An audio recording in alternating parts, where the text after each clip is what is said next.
Hey guys, welcome back. Today we're going to go over my camera collection. So basically, I have a good amount of cameras. I have a good range of digital cameras and also some film cameras. So today I'm going to be showing you guys the cameras that I have. Some of these cameras I don't use as much and some I do use quite a bit. So we're going to be including price points, how I got them, pros and cons for each camera, and just overall what I would rate these cameras. So let's get started. Be starting with my digital camera collection. My Digicam collection is one of my most prized possessions. Right now I don't have as many because I did lose a good amount of them, but I love digital cameras. They are so important to me and I just use them in every aspect of my life. So the first one I'm going to be talking about is my Canon not my Canon PowerShot. The first one I'm going to be talking about is my Olympus Stylus 300. She is from 2000 and I got her for $150 off of eBay. She's in nearly perfect condition, works perfectly, flash works, everything like that. I love her a lot, honestly. She's a really good camera. Some of her pros, I would say, is that she's very portable. She's small, and she takes really good pictures. That's the main thing. Her picture quality is amazing. Honestly, one of the best picture qualities that I have across the board of all my cameras. So I would 100% recommend. I love her so much. Some of her cons though, she is a little finicky. So as we can see here, because of like the latching mechanism that they have there, if I were to accidentally open it a little bit, it'll open. And then while it's in this position, if I accidentally close it, it closes. And so that can just be a little bit harder to deal with, especially when we are taking pictures and stuff, and sometimes when you're trying to take a picture it will close. Besides that, and it accidentally opening in my purse, it doesn't really have any issues. She's a little bit slick, so I would recommend keeping her in her with this lanyard on at all times, just to make sure that she does not go away or anything like that. But besides that, I really love her and I would recommend her. I'd probably give her a score of 8.5 out of 10 just because it is a little bit harder to source some things for her, such as her XD card. The XD card can be very expensive. I was lucky enough to get the XD card that came with the camera, and so as we can see, we can just pop this open and we can look at it. So the camera with the XD card and batteries was only $160, which is a really good deal that I was able to get. Normally these XD cards, they go for about $100, $100+, so it is pretty hard to find them, to source them. Most of the places that you can source them from is like eBay. So that is one of the only issues that I do have with her, is that if I was a beginner and I bought this camera not knowing that that could potentially cause me some problems that I would run into in the future, and so I do see how that could be an issue. The same thing with the battery. You need to get a special Olympus battery. It is a little bit differently shaped than other lithium-ion batteries, and so as you can see, here's the battery hole. I'll just take it out for you guys. It just slips out. It's not like a click-in battery or anything. This is a replacement one that was bought off of Amazon, but this is the original Olympus ion battery. So this one is from around like 2004 or something. It still works pretty good. The battery life is pretty good. I have a replacement one too that I'll use from time to time, but you do need to get an actual Olympus battery, which it can be a little bit difficult, but besides that, she's a great camera and I love her. And I'll insert some clips of photos that she has taken, and you guys can just see that the aura and the colors that she produces, which are very blue, cool tone, like a lot of very vibrant greens. It's amazing. It's just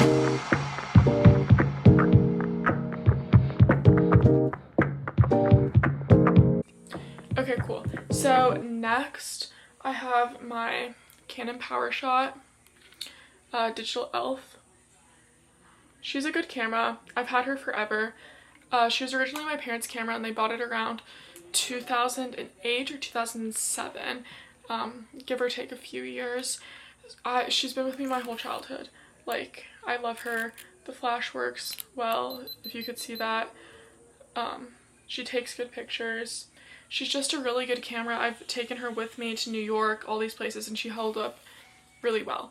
I've dropped her and she holds up really well. I've had no issues with this camera.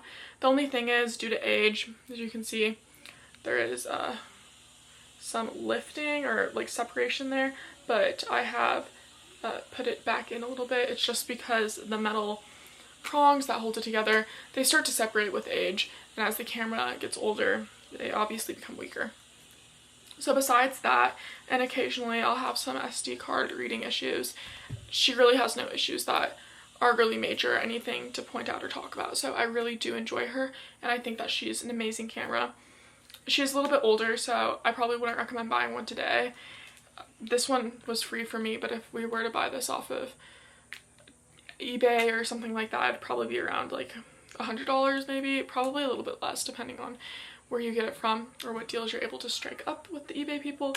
But yeah, that's what I think about her. I really love her. I'd probably rate her like a solid 7.5 or 8, just because she does have some problems that make her not amazing to take out, and also the picture quality is a little bit lower than I would say the Olympus one is.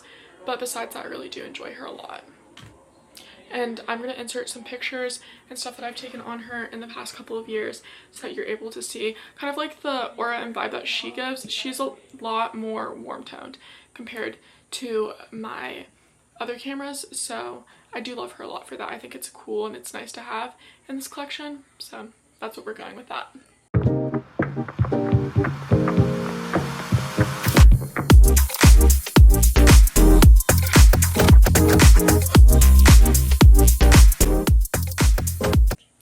Okay, cool. Next camera that we're going to go over is my Fujifilm FinePix. So this camera is the Fujifilm FinePix JX. It's from 2014, I'm pretty sure, like 2011 to 2014. I don't remember the actual timeline. This camera's nice. I do enjoy her. I got her for $50. It was aggressively cheap, I know that, and it's because she does have a lens error. If we can see it when she gets turned on here. As you can see, the lens does not fully open on these sides. I'll just go ahead and like open the lens like this. I also sometimes will shake her upside down to shake out any debris or just blow on it, and that does help. I haven't had any actual picture errors with the camera quality or anything like that. Regarding the lens, sometimes there will be like flashing bars across the screen. I don't know what that's from, but uploading the pictures, everything is fine. Her flash works well, as you can see, and then the pictures turn out cute. So I do really love this camera. I think it's a nice camera to bring with me whenever I'm going out anywhere, whenever I'm going out hiking or something like that, or just doing anything outdoors. I like to bring her because I'm not worried about hurting her because she's already broken, essentially. So that's nice that I don't have to really worry about what's going on with her.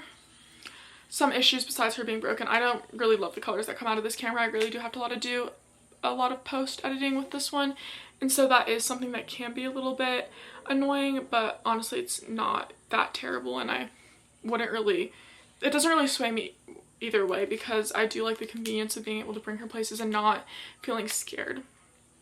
Another thing that kind of makes me a little bit wary on her is the battery is kind of complex in the way that you have. When I got her, I got the original battery, everything like that. I've been just plugging her in throughout the port down here to charge her, just because the battery that came with her, you need to buy another adapter to actually charge the battery within the battery charger, which is just something that kind of annoys me a lot, that it didn't come with that. But obviously that's my fault for not reading the thing or doing enough research before that. But that was just something that kind of irks me and just causes a little bit more work, but honestly it's not that terrible. So I'm going to insert some pictures that I've taken with her. As you can see, besides the lens error, she's completely brand new and works very well.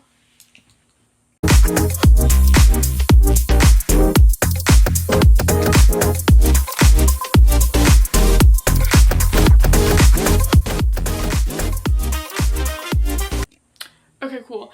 And then that's all of my digital cameras, so now we're going to be moving on to my film cameras. So the first film camera I'm going to be talking about is my Minolta Freedom Press like AF multi-beam. I really love this camera. As you can see, she's already in the on position. You turn her on and off by moving this pulley like thing and closing the lens, or turning her on by opening it. We can see that she's on because we can see the counter up here for how many pictures you've taken with the film. And then we can also hit lens select right here, and that will cause us to zoom in from like 1x to 2x, I'm pretty sure is what it is. This is the flash. The flash will not fire. I think it's because I did buy this one secondhand. I got her for $8 at the thrift store. The flash will not fire unless it fires automatically because of it has its own light sensor inside, and so if it does not think that flash is needed for the photograph to work, it won't put flash, or it won't take a photograph if it thinks that there's not enough light to get the actual film developed.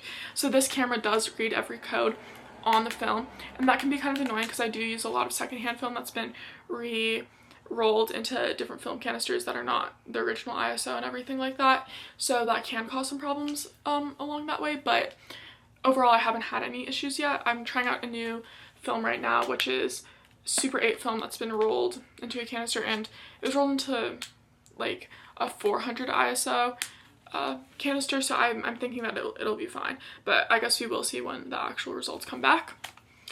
Besides that, I do really like her. I know that she has some quirks, but she takes really good pictures, and I'll insert some pictures obviously that I've taken with her at the end of this, but she is a good camera and I really do enjoy her. I take her everywhere with me, especially because I love film photography. She's just so easy, so portable, and she's very like strong. Like, I know that nothing bad is gonna happen, or she's not gonna break or anything like that.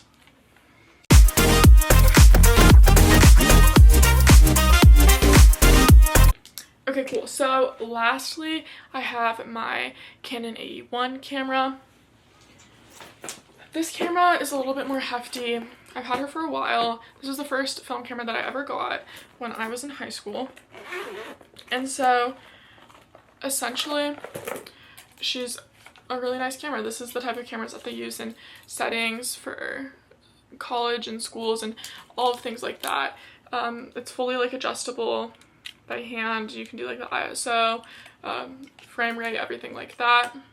You can also switch out the lens, which is something that I like because I can put a more powerful lens if I wanted to, and it's like relatively easy to switch out. You just like press this button over here and everything like that. She does take batteries, and that is just for the part where it will make like a little red flashing and stuff. I'm not really entirely sure what it's for right here, but she will flash red. But besides that, everything is fully hand automated.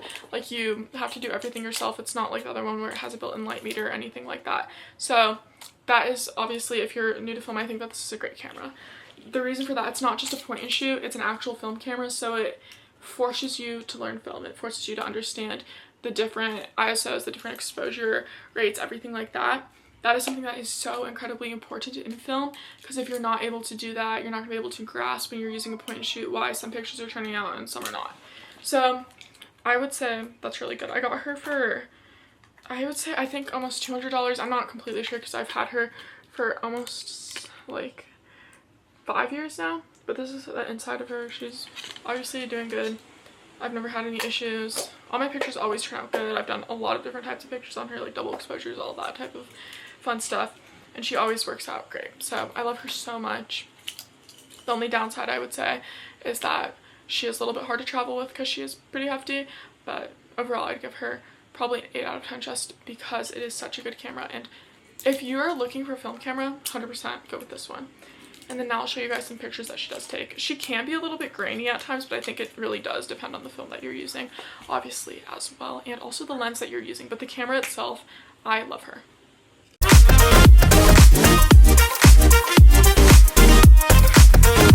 Okay, cool guys. So that is my entire camera collection.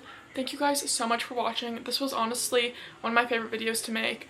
I haven't made any videos like this in the past, and so I hope that you guys find it as interesting as I did. I love cameras. It's genuinely one of my biggest passions, and I will continue to share camera videos and everything like that on here as long as you guys are more interested in that.